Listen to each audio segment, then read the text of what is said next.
জামাত দেশপ্রেমিক কিনা এটা তো এদেশের জনগণ জানে।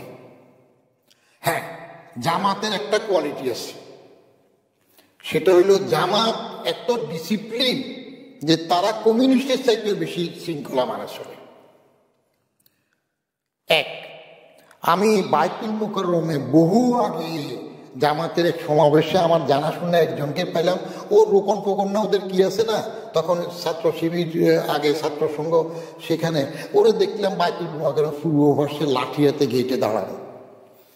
আমি বললাম, কিরে বাবা, তুমি 5 ওয়াক্ত নামাজ পড়ো, এখন বাইতুল মুকাররমে জামাত হয়েছে, তুমি যাবে না নামাজ ছিল? বলে আমার ডিউটি এখানে, আমাকে আরেকজন এসে রিলিফ দিলে তারপরে যাই আমি নামাজ পড়ি। তো জামাত বলে যে জামাত সবসময় ফরজ না। আমি এটা কি বললাম? বলে যে মক্কা শরীফে যখন জামাত হয় তখন যারা নিরাপত্তার দায়িত্বে থাকে, এদের পুলিশ এরা কি নামাজ পড়ে নাকি? জামাত কি সবসময় ফরজ? ওই নিরাপত্তারা কি অন্যকে নামাজ পড়তে দেয়, সেটা একটা ফরজ। জামাতের এই কঠোর ডিসিশন। আরেকটা জিনিস আমি দেখলাম, জামাতের যে আওয়ামী লীগের একবার খালেদা জিয়ার সমাবেশে আসার জন্য সব বন্দি করলো না, জামাতের লোকজন কেউ যদি জেলে যায়, আওয়ামী লীগ আলীবাজার এর লোক গেলেও তারা এত খুঁজলো না। জামাত কিন্তু এটা করে। বরং আমি এক জামাত কর্মী জেল ছিল তখন 2.5 মাস 3 মাস, তার মাকে জিজ্ঞেস করলাম, তোমার উপার্জন কম, ছেলে জেলে পড়ে আছে, চলতেছ কিভাবে? একটা চমৎকার জবাব দিছে। বলে যে আমার ছেলেটা আরো 6 মাস জেলে থাকুক, 1 বছর থাকুক, আমি খুশি থাকবো। কারণ কি? বলে যে ছেলে উপার্জন করলে যা খেতাম যা পেতাম, এখন তো তার থেকে বেশি সুযোগ সুবিধা পাচ্ছি, সবকিছু তারা তার জন্য পাঠাতো। এখন এই জামাত তো এখন সুবিধা পাওয়ার জন্য যারা বলছে যে 71-এ আমরা ভুল করিনি, এটা বলছে না 71-এ আমরা ভুল করিনি, জামাতের নেতৃত্বের মধ্যে সততা আছে, কিন্তু দেশপ্রেম কতটুকু আছে সেটা বলবার।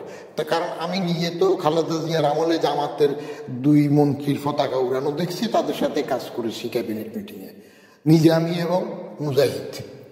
এরা বাইরে কোনো মিটিং করতে গেলে অফিসিয়াল মিটিং যেটা করত, ঠিক অফিসের পয়সা অফিসের মিটিংটাই করত। পরে তাদের কর্মীদের সাথে মিটিং করার সময় তারা অফিসের পয়সা খরচ করতো না, এটা পার্টির পয়সা খরচ করত। কিন্তু আমাদের অন্য দলগুলো তো কর্মীর মিটিং করলেও এটা করলেও সরকারি পয়সার থেকে সবটা করে। এইগুলো তাদের কিছু গুণাবলী আছে, কিন্তু তাই বলে তারা দেশপ্রেমিক এবং সেটার সাথে ট্যাগ করে দিবে সেনাবাহিনীর সাথে। তো সেনাবাহিনী দেশপ্রেমিক তো মার্শাল্লাহ দিয়ে আসে, তো দেশপ্রেমিক জন্য আসে। বঙ্গবন্ধু হত্যা করে তো কতিপয় বিপদগামী বলুক, যাই হোক, সে সেনাবাহিনী। তো জিয়াউর রহমানকে হত্যা করছে প্রেসিডেন্ট, সেও তো সেনাবাহিনী। আরেকজনকে হত্যা করছে সাত্তার, কয় যে সাত্তার তো মরবে, আর সাত্তার নিঃসন্তান একা নিরীহ মানুষ, তারে সরাই দিলে সেটাও কি সে সেনাবাহিনী? তো তারা যদি এইসব কিছু সব মিলাইয়া দেশপ্রেমিক হয়, আবার দেশপ্রেমিক হইয়া পরে এসে পার্টি করে, দেশপ্রেমিক জন্য তো আসলে মার্শাল্লাহ দিয়ে মার্শাল্লাহ ছেড়ে কিন্তু যাবে না, নিজে আবার পার্টি করছে বাজার, এর সাথে এসে পার্টি করছে জাতীয় পার্টি। হ্যাঁ, আবার এরা পরের অস্তিত্বের জন্য জামাতের সাথে আবার একজোট হয়।